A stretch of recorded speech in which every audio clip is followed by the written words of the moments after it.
पाहता भगीरथ राजा 24। नमस्कार, आपण पाहत आहात 24 न्यूज नेटवर्क। शेतकऱ्यांनो सावधान, कापूस खरेदीत मोठा घोटाळा उघड।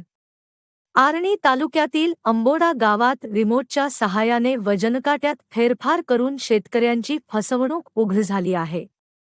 जास्त दराचे आमिष दाखवत ही टोळी कापूस खरेदी करत होती, मात्र रिमोटने वजन कमी दाखवून लाखोंची फसवणूक केली जात होती। पोलिसांनी कारवाई करत 14 आरोपींना अटक केली असून वाहन, वजनकाटा आणि रिमोट जप्त करण्यात आला आहे। शेतकऱ्यांनो, जास्त भावाच्या आमिषाला बळी पडू नका, सतर्क राहा। अशाच बातम्या पाहण्यासाठी आमच्या भगीरथ राजा 24 न्यूज चॅनलला सबस्क्राईब करा।